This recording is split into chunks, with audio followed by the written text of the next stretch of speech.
falta el 17. Iglesia Tiatira, la cuarta iglesia, mi amado. Tiatira al español significa sacrificio continuo. Tu actividad de hacer sacrificios. Por eso se llama continuo, por ejemplo, es una actividad. El mensaje en la traducción es de un sacrificio, no como un concepto, sino de estarlo haciendo siempre. Por eso le he puesto aquí sacrificio continuo. Ahora, esta época es desde el papado, ya cuando el papado está fuerte en la Iglesia Católica, desde el papado hasta la Reforma, cuando nacen los protestantes. Esa es la época, desde el papado hasta antes de la Reforma, apenas empezando la Reforma. Es la iglesia de Tiatira. Sí. Sí, dígame. Yo no conozco mucho de la iglesia católica. Sí. Pero ellos siempre dicen que Pedro fue el primer papa. Sí. Y entonces, ellos estuvieron sin papa de Pedro hasta esta época. Exactamente. Vamos a ver. La iglesia católica no existía como nombre. Nadie le decía a los cristianos, nunca le dijeron católicos. Nunca. Católico es un término que significa universal. Universal. De la palabra católica no lo inventó el catolicismo. La palabra católica es parte del vocabulario de aquellas épocas. Pero como ellos quisieron que todos los cristianos fuesen católicos, todos los cristianos fuesen de esa iglesia, mejor dicho, que le pusieron iglesia católica. Pero católica no solamente católica, apostólica, porque pusieron a un jefe global, porque antes la iglesia cristiana no tenía ningún jefe. Jesús no puso a nadie por jefe, ni a Pedro. A Pedro sí le dijo, aconseja a los otros, sé como el pastor, pero nunca lo nombró jefe. Nunca. Si tú ves Hechos, el libro de los Hechos, nunca Hechos reconoce a Pedro como el jefe, nunca lo reconoce como jefe. Y si ves el Nuevo Testamento, es cierto que Pedro aparece algunas veces como referenciando a los apóstoles, y vi a Pedro, y después vi a Santiago, y después vi a Juan. Menciona primeramente a Pedro, pero si fuéramos por eso, veríamos en otras partes de la Biblia cuando Pedro no está mencionado en primer lugar, sino que se menciona a Santiago como en primer lugar y después se menciona a Pedro como en segundo lugar.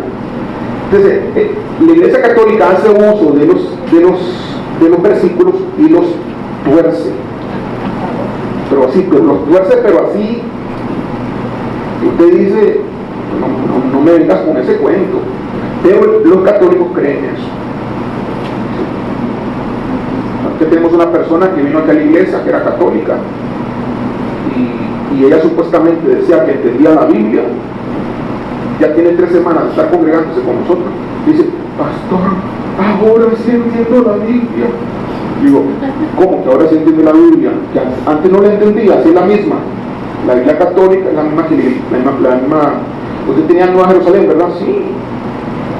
Y yo le dije que no la cambiara, porque hasta que pueda se compra la Reina Valera. Si quiere tenerla toda la vida, la Biblia de Nueva Jerusalén aquí en la iglesia, que la tenga, a mí no me importa. Es el mismo contenido bíblico.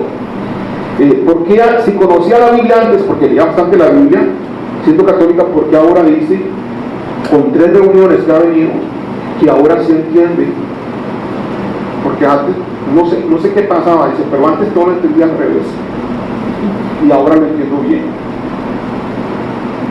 Y aquí nadie la ha estado psicoteando, ni le ha estado lavando el cerebro, simplemente ha escuchado los mensajes y algo ha hecho el Señor y se le han caído la ceguera de los ojos, pues se le han caído las vendas y ahora ella puede entender la Biblia de una forma natural y normal.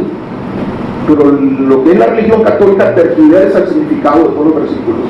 Para, por ejemplo, la Iglesia Católica decir que la madre de Dios es María, tergiversa los versículos.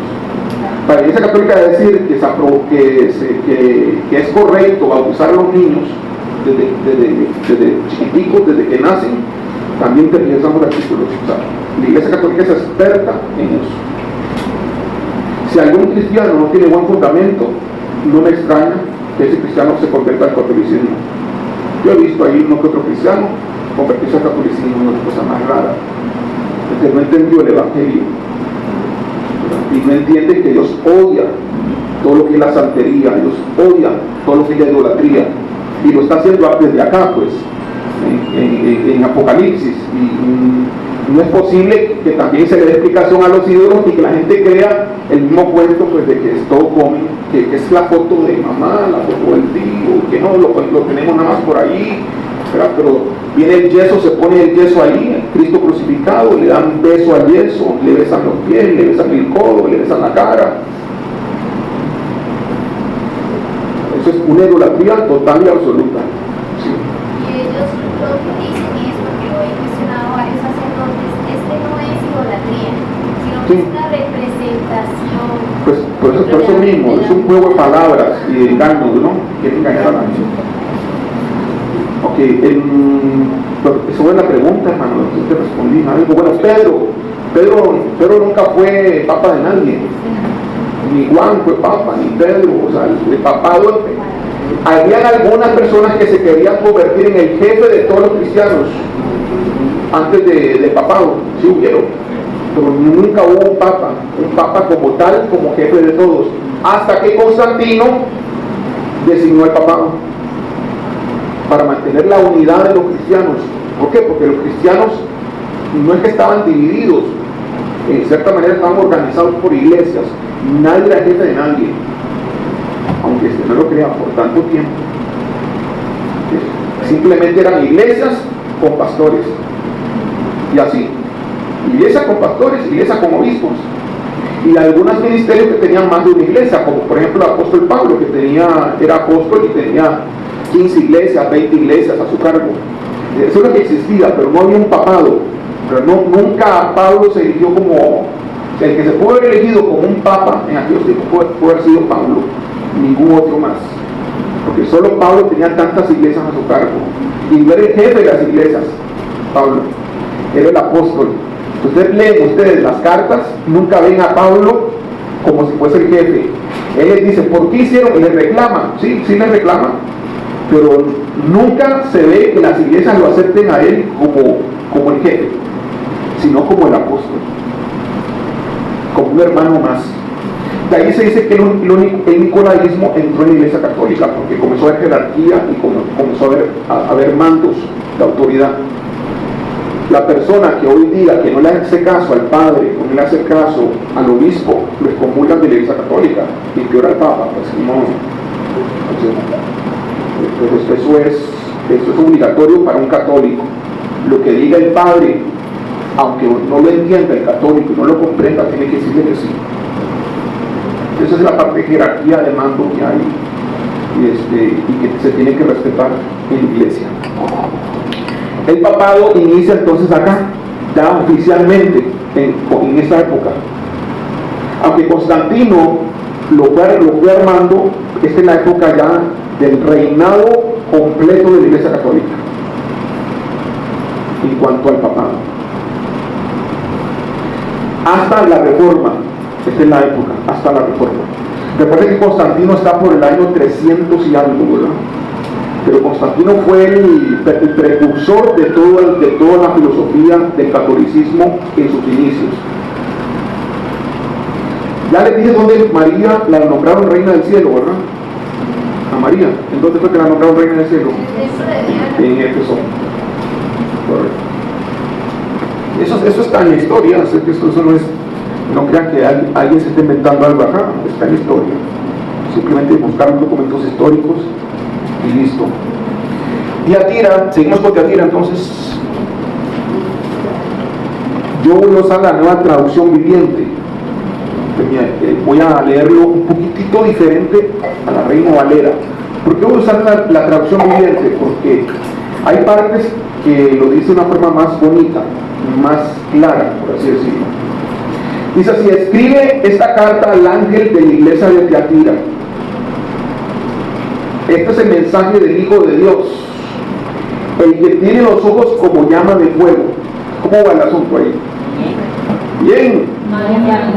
Bien, se parece porque dice.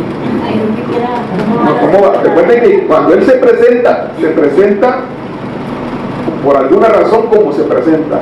Tiene algún sentido, ¿no? Sí. La vez pasada se presentó en el Pérgamo como ¿qué? Como el que tiene ¿qué?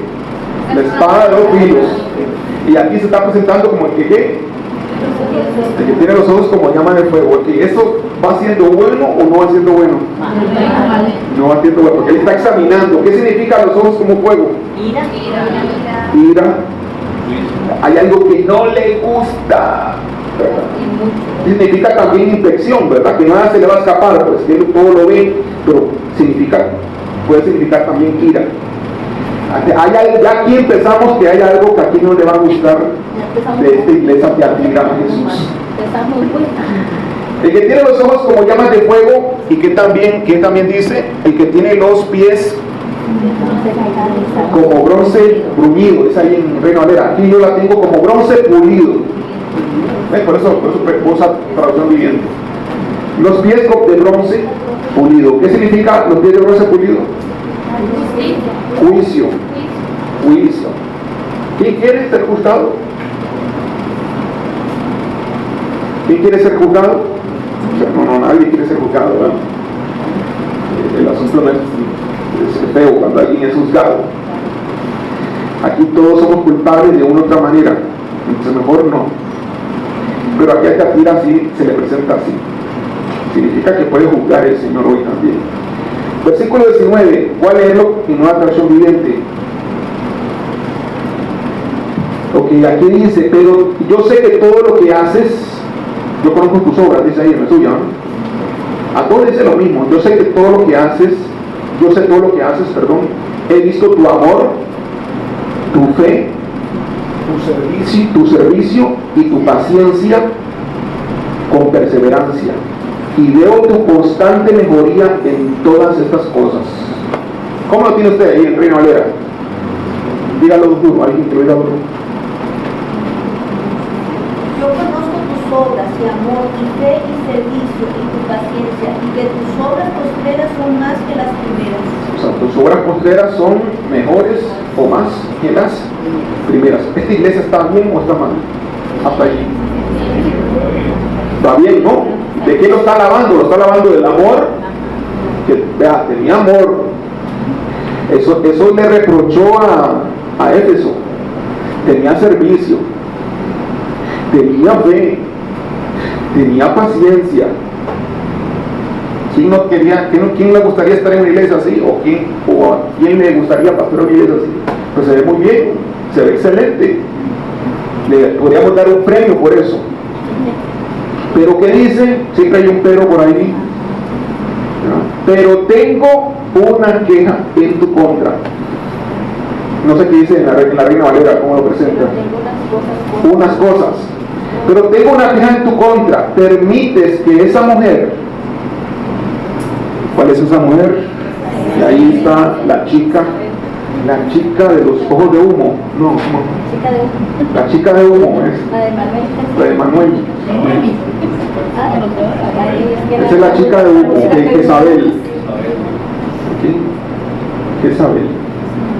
Permite, o sea, esta Jezabel está dentro de la iglesia, no fuera. Está dentro. Permites que esa mujer, esa Jezabel, que se llama a sí mismo profetiza,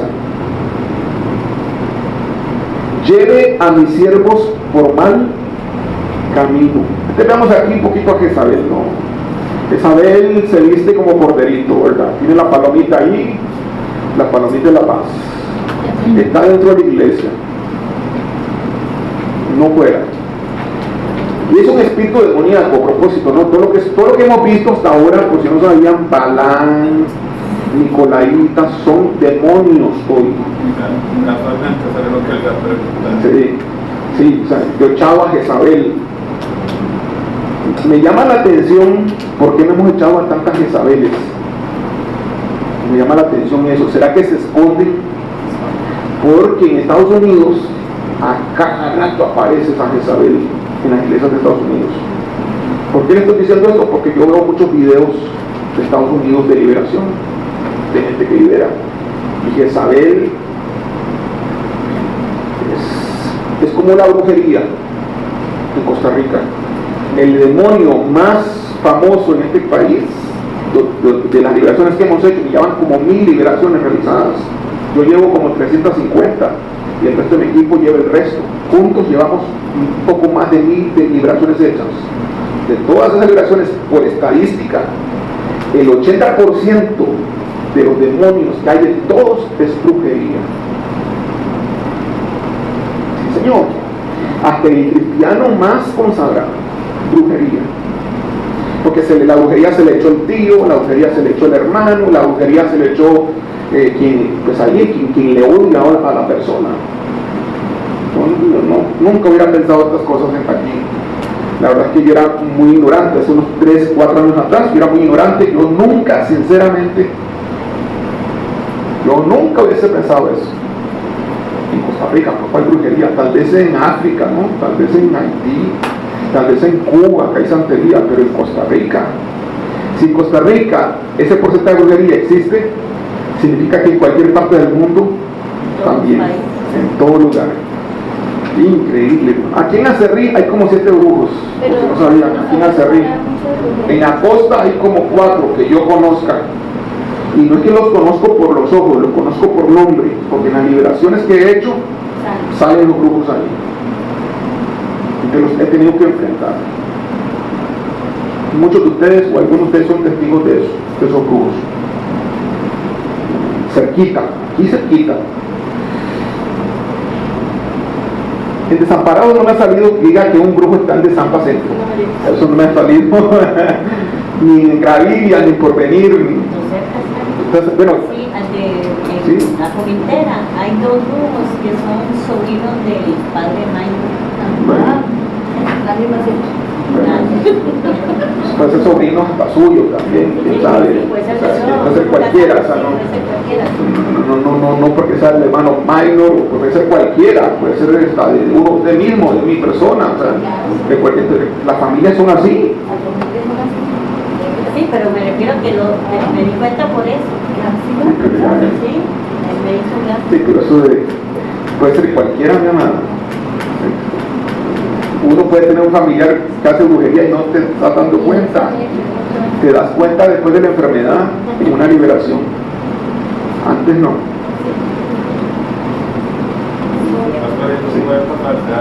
¿Cómo? Se puede pasar, se pasa. Para que los pactos de brujería, o sea, un brujo pacta las generaciones. Ese es el trabajo de él. Entonces, cuando alguien le contrata a un brujo, lo que no le están diciendo a la persona es que están pactando las generaciones de esa persona que está contratando el brujo. A los nietos, a los bisnietos, a todo el mundo, a toda la familia completa la están pactando. Y dependiendo del rito, la ceremonia, que se contrate, que se pague, si se pagó un sacrificio de perro o humano, aunque ustedes no crean, hermanos, ya van 2 muertes, ya murieron. Un chico de 23 años y un chico de 12 años muertos por brujos en sacrificio de gente que yo liberaba acá, que fueron pactados por cambio. Ya van 2, pero creo que es poco. Y uno de ellos lo mataron en Guanacaste y otro lo mataron aquí en una cosa. O sea, estoy diciendo que estamos hablando de hoy, 2019. O sea, esto es increíble que sucedan estas cosas, ¿sí? Si vienen, van a las iglesias, los brujos visitan iglesias, pues no sabían, y se hacen pasar por cristianos. No todos, pero sí hay un buen porcentaje para atacar las iglesias. El pleito de verdad, el Satanás les envía mensajes a ellos, ellos entienden los mensajes satánicos y les dicen: en tal lugar hay una iglesia que se está levantando con un pastor que se llama tal, quiero que ataques con brujería a ese pastor, y para que le envíen demonios de brujería al pastor y a la iglesia también. Bueno, esta señora, esta joven, Jezabel, simpática, hermosa, bonita, con buen cuerpo, seductora, ¿por qué se le llama Jezabel? Algunos dicen que no era el nombre de ella realmente, sino que representa a Jezabel. Vean que estuvieron hablando de Balán, que es del Antiguo Testamento. Bueno, Jezabel es del Antiguo Testamento, es una mujer que no era israelita, que se casó con el rey de Israel, Acab, el rey Acab. Eso era en los tiempos de Elías. En los tiempos de Elías. Se casó y esta mujer sedujo a Acab de tal manera que lo hizo idólatra a Acab. Entonces, el espíritu Jezabel en la iglesia que existe sobre personas son personas seductoras. Utilizan la seducción. Cuando hablo de seducción, estoy hablando de lascivia, lujuria, estoy hablando de eso, ¿no? Atracción carnal, pues. No siempre, pero generalmente las Jezabeles, las mujeres Jezabeles que andan en ese espíritu en la iglesia, tienen su atractivo, pues. Y no tienen por qué ser bonitas para no tener ese espíritu. Con solo que la mujer, ahora, ¿hubiera habido un hombre Jezabel? Sí, pero son más comunes las mujeres, pero sí existen hombres Jezabeles. Cuando usted ves que un hombre anda ahí coqueteando con uno y coqueteando con otro y guiñando el ojito y diciendo así como, ¿cómo le podríamos decir? Muy amoroso. No, amoroso no, un seductor, no sé, de alguna manera, ¿no? Un cautivador de chicas, ¿no? Y anda con una, anda con otra, también no anda con muchas, pero el asunto es que tiene que hacer caer a la persona, ¿verdad? Tienes que hacer caer a la persona, porque ese es su trabajo. El trabajo de Jezabel es hacer caer a la persona de su posición cristiana. Hizo caer al rey Acab y también se volvió reina. Al volverse reina, es típico que hacen caer a pastores, pues. Es típica. Jezabeles, uno de los trabajos de una Jezabel es ir donde el pastor y seducirlo. Seducir al pastor. Y hay muchos pastores, no pocos, sino bastantes, hermanos, que las iglesias han sido destruidas por Jezabeles. Iglesias donde el pastor es un hombre, pero le dice el pastor, pero no es cierto, porque la que está detrás del trono es la esposa. Esa es una Jezabel. Toda iglesia donde el pastor supuestamente es el hombre, pero quien manda no es el quien manda, es la esposa, ese espíritu es Jezabel. Lo que ahí téngalo, se lo firmo y se lo sello.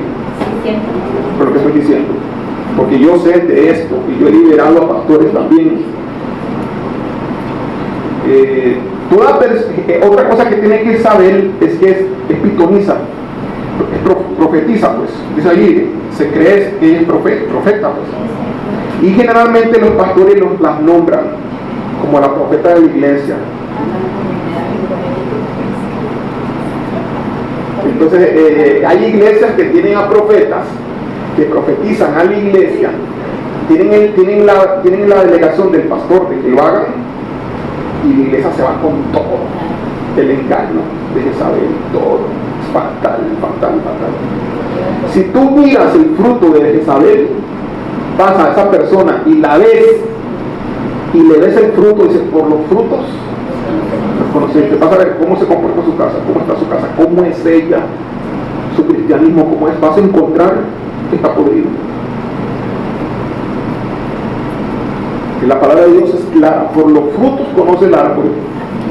Pero los pastores, no pocos, algunos, no sé qué tantos, pero sí hay, permiten que personas sin testimonio o están embelesados, o están cautivados, o están manipulados por Jezabel, de la forma que siempre permiten ese ministerio de una Jezabel en la iglesia, en la parte de profetizar. Mucho cuidado con eso. Por eso tengo mucho cuidado también con la parte de profética, porque no solamente Jezabel, hay varias líneas jezabélicas. La línea seductora de lujuria, que es una, cautivadora, y hay otra línea que es la línea de pitoniza, de profecías. Hay varias líneas de Jezabel.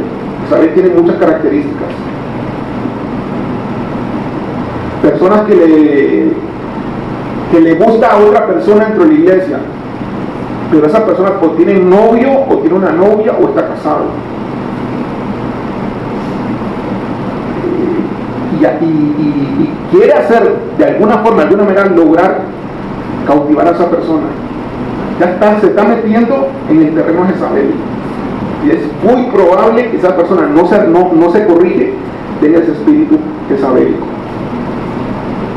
Ya, si alguien ya tiene esa experiencia, pues sabe que lo que hay que poner en el formulario de liberación es: tal vez tenga el espíritu jezabélico, para que le ayude no es cierto, para que le ayude al que lo libera, que sea libre de ese espíritu, de ese demonio, porque ese demonio está dañando muchas cosas, está generando divisiones. Ya lo estamos, versículo 20. Tengo una queja en contra tuya, permites a esas mujeres que esa Jezabel, que se llama a sí mismo profetiza. ¿A quién están acusando? Al ángel. Un ángel de verdad, un ángel pastor, ¿verdad? Que no suena que es un ángel para nada. ¿Cómo están acusando al ángel? Que permite, le dice al ángel, porque le está criando al ángel, que lleve a mis siervos por mal camino. Ella les enseña a cometer pecados sexuales. Cuando dice que les enseña, ¿adivinen qué hace esta mujer entonces? Habla, puede hablar, pero posiblemente también ¿qué está haciendo? Enseñando, tal vez predica, tal vez da, no sé, lidera un grupo celular, no sé, lo que sea. Y ahora usted puede ser pastor, pero es que una persona no va a ser tan clara. Sí, cierto, puede ser que no sea tan clara, pero ministra el espíritu, pues. Cuando una mujer se para al frente, dime tú, una mujer un poco guapa, seductora, atractiva, viene vestida de tal manera que tú dices, wow, qué interesante se ve. Y tú comienzas así a verla y tiene unos gestos de seductor o seductora, y tú estás ahí. Qué tremenda palabra tan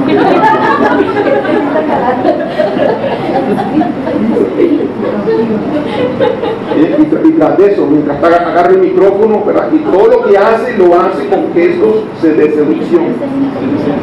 Sí, eso existe, hermano, yo lo he visto. Pues entonces agarra eso y después comienza a caminar y camina de tal forma que dice, una silueta hasta ahí. Señor es bueno conmigo. Reprendo a Satanás, reprende al diablo. Todo el mundo le pone mucho cuidado. Todo el mundo dice, no, esta es buena enseñanza. Señor es bueno. Y eso es un espíritu jezabélico. La mujer tiene que tener mucho cuidado con eso, porque la seducción es más poderosa en una mujer que un hombre. Hay hombres seductores, pues hay. Sí, creo que sí, pero en relación es poco, es más la mujer la que está. Por eso el nombre de mujer, pues. ¿Dónde estamos? Le di tiempo que se arrepienta. Ella les enseña a cometer pecado sexual y a comer alimentos ofrecidos a ídolos. Ahí está Jezabel, ¿no? Ahí está Jezabel. ¿Está fea esa Jezabel? Sí, yo creo que está fea. Está fea, Jezabel. Bueno, tal vez porque está fea, para otros no. Está fea también. ¿No está fea? Justo, ¿ves?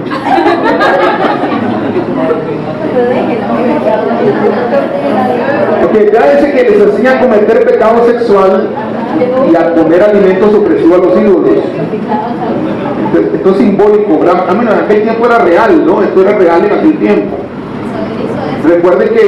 Recuerden que las iglesias de aquel tiempo querían estar en las fiestas patronales de aquella época. Y la fiesta patronal de aquella época era la fiesta patronal. La fiesta patronal no solamente era la comida era el gancho para la fornicación.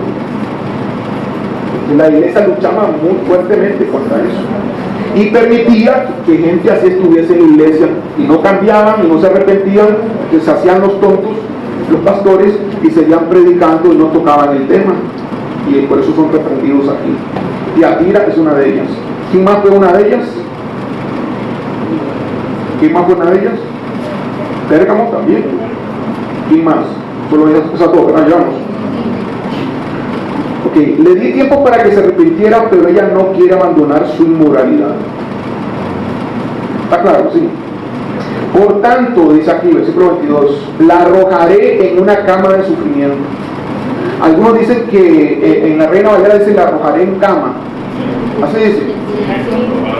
¿En cama de qué? Gran tribulación.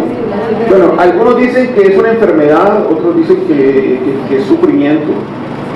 Ya sería conjeturar, pero eso es lo que está diciendo que por lo tanto la arrojaré en una cama de sufrimiento, y los que cometen adulterio con ella sufrirán terriblemente, a menos que se arrepientan y abandonen las maldades de ella. Ya que a la mujer, en el versículo anterior, a Jezabel se le está dando oportunidad que se arrepintiera, pero no ha querido arrepentirse.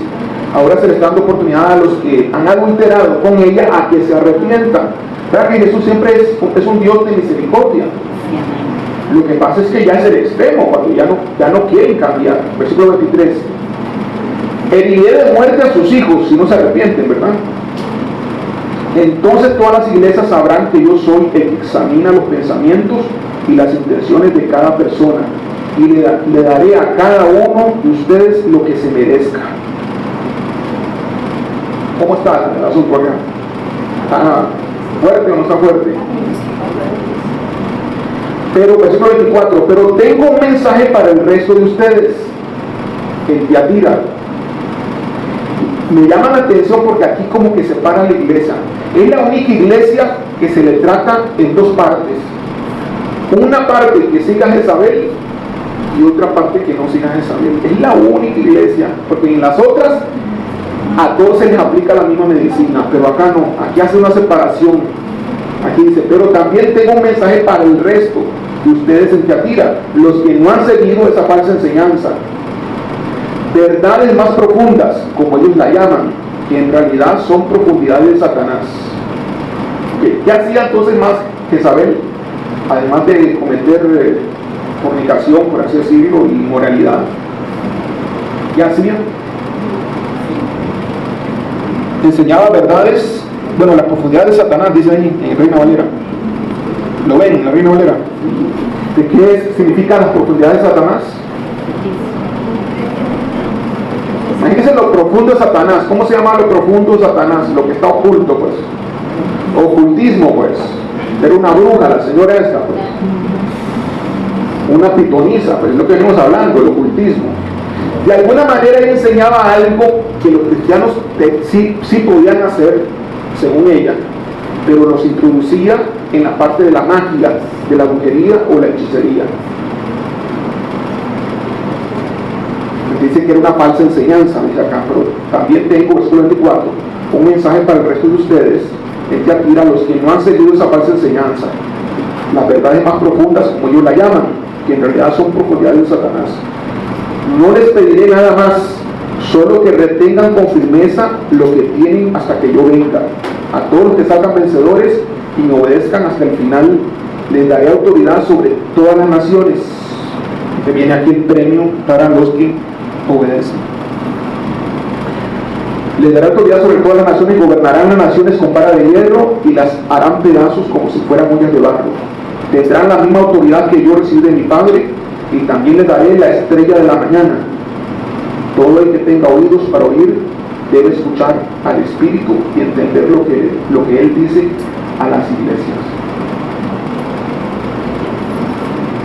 Ok, entonces quiero leerles rápidamente lo que dice Iván Barkuk en este libro de Apocalipsis que está acá, que me llama mucho la atención su comentario. Vamos a ver dónde estoy. Aquí. El período de Tiatira, dice aquí, oigan bien lo que dice acá, hermanos. Este período principió en el año 606 hasta 1517, o sea, desde la instalación papal hasta la reforma.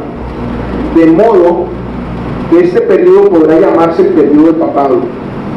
Al igual que Jezabel y sus seguidores, no fue separada de la iglesia de Tiatira. Así también en este periodo los fieles al Señor oficialmente estaban junto con la prostituta Jezabel con la iglesia papal.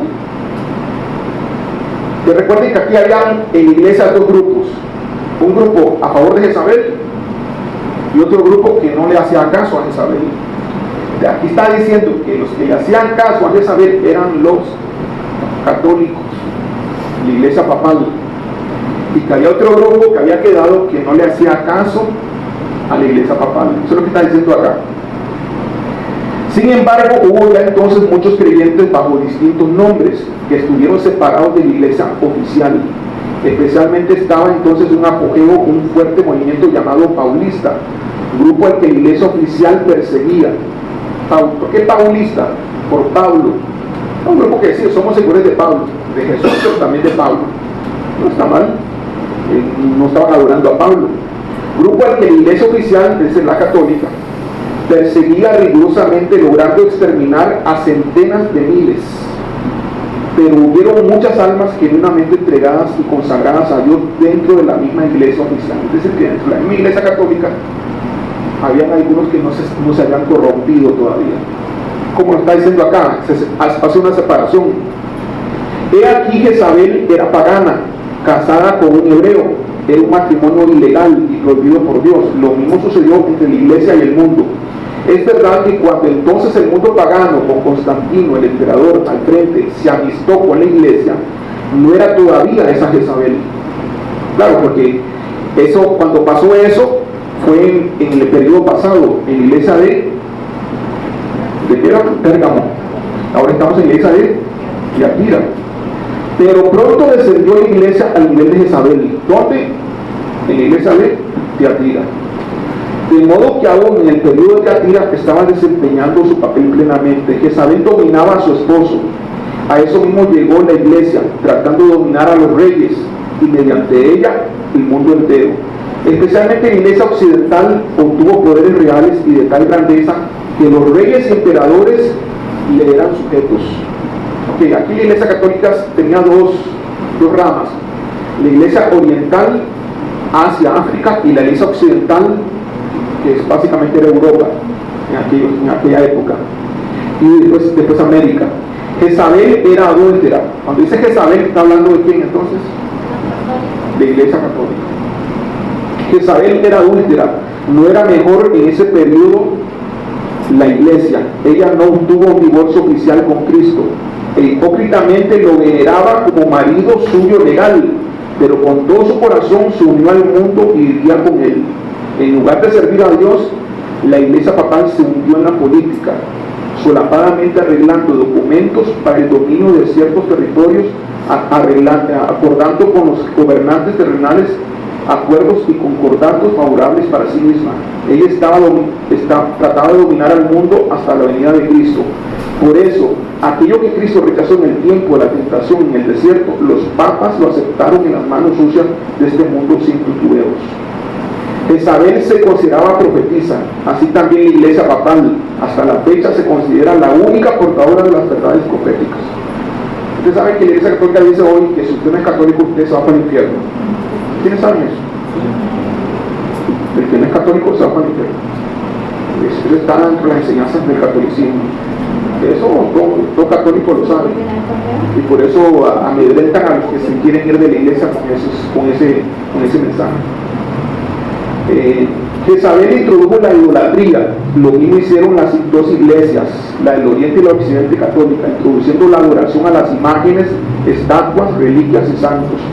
Entre otras cosas, es interesante notar que en este periodo efectivamente Jezabel desempeñó un gran papel en la introducción de las prostituciones, especialmente en la idolatría. En el Oriente, a semejanza de la reina del Antiguo Testamento, Jezabel, gobernaban emperatrices, y en Occidente, en Roma, como Jezabel del Nuevo Testamento, dirigían los ricos, sabios, cortesanos, que eran corrompidos, quienes a los mismos papas instauraban. Y aún hubo ocasión cuando se tuvo a una papisa, una papa mujer. Yo no conozco esto, pero si lo dice acá, no, papa, no, una mujer papa. Una es una cosa y papa es otra. Estamos hablando de papa. En el Occidente las mujeres se inclinaron especialmente a la corrupción en la iglesia, y en el Oriente se han inclinado especialmente a la introducción de la idolatría. Jezabel destruía a los profetas de Dios. Lo mismo hacían las iglesias católicas, la oriental y la occidental, como vemos del ejemplo de Teodora. No sé qué será Teodora. Pero sobre este terreno destacóse especialmente la iglesia papal, persiguiendo a todos los santos mediante los horrores de la llamada Santa Inquisición. La actual organización soviética, NKVD, la actual, en la década 70, recuerden que se puso el libro, en esa década estaba esa organización soviética, como decir la KGB, algo así, pero aquí dice la NKVD, la organización soviética NKVD no es otra cosa que una copia fiel de la Inquisición. Pero llegó el castigo y lo mejor de sus hijos murieron en el tiempo de las cruzadas. Estamos hablando de la época de 600 a 1500, fue la época de las cruzadas, cuando centenas de miles de cadáveres se extendían por el camino hacia la Tierra Santa. Además, a causa de otras guerras con relación a la reforma, la misma iglesia papal enfermó fuertemente y decayó en gran manera. Después de esta enfermedad, esa iglesia nunca más volvió a tener su fuerza anterior. Porque fue la época más poderosa de la iglesia católica, donde se ponían reyes y gobernantes, sí, solo sí. El Papa estaba de acuerdo. En la época de la grandeza, de la gran riqueza de la iglesia. Muy bien, terminamos. ¿Qué características tiene esta iglesia, hermanos? ¿Alguien me ayuda? Obras de amor, de fe, servicio. ¿Cómo lo ponemos acá? Vamos a ver. De amor, Amor, fe, servicio servicio. y perseverancia. Perseverancia. Ah, tenía cosas buenas esa iglesia. Pero, ¿qué pasaba? ¿Cuál sería el reproche? ¿De qué se le reprocha? Que se quería saber que se soportaba esa ¿Qué dice? ¿Soportaba? ¿Qué dice la Reina Valera? ¿Soporta, tolerar o qué? ¿Qué dice? Tolera. Tolera a Jezabel. O sea, le tolera a Jezabel. La otra iglesia pasada a Pérgamo no decía tolerar, ¿qué decía? Permitida. Retiene. El Pérgamo retenía a los malos y esta lo toleraba. ¿Ok? Entonces el reproche es Jezabel, ¿no? Básicamente. El reproche es que no echara a Jezabel, tolerarla, permitirla que estuviese ahí. La corrección que era arrepentirse, decía arrepentirse, sí. Ajá, que abandonen las maldades de ellas, ok, con Jezabel había algo, había un reproche, una acusación. Estamos en el consejo a la corrección. ¿Dónde estamos? ¿Ah? La corrección, ¿verdad? Que con Jezabel no había corrección porque ya se le había dado tiempo, no quería arrepentirse, ¿verdad? Ya el tiempo se le había dado, que no hay corrección con Jezabel, pero sí que se arrepientan. ¿Y qué pasa si no obedecían? ¿Qué iba a pasar si no obedecían? No, pero eso es a Jezabel, ¿sí? Y heriría muerte a sus hijos, ¿ok? A sus hijos, ¿ok? Entonces, ¿qué significa heriría muerte? Cuando Jesús dice heriría muerte, ¿por quién lo está diciendo? Jesús. Cuando Jesús dice heriría muerte, ¿qué significa? ¿Qué significa? Pues eso. Matarlos, pues. Entonces Jesús puede matar a alguien de la iglesia. ¿Quién dijo que no? Usted no oye decir que no.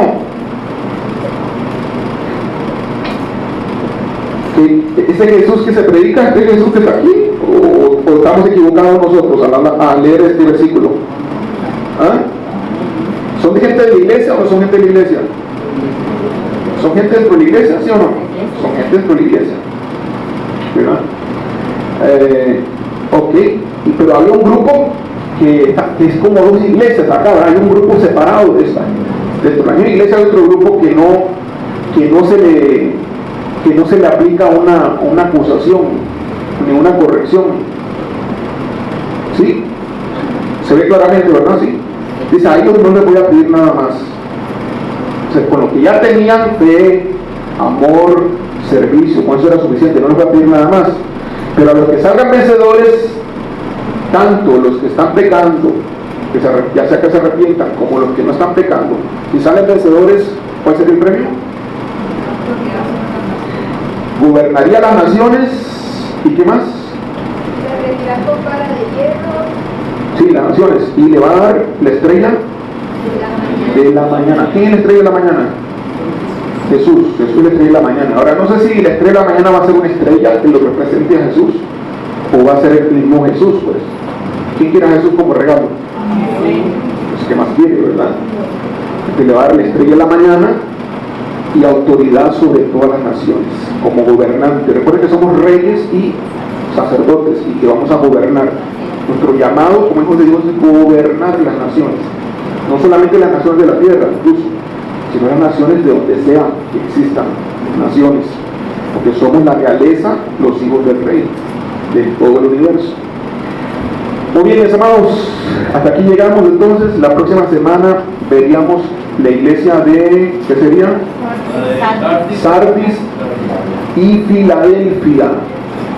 La iglesia de Filadelfia fue dicen que mucha gente, estamos de acuerdo, yo estoy de acuerdo con esa, la mejor iglesia de todos los tiempos, la iglesia de Filadelfia. Dios les bendiga.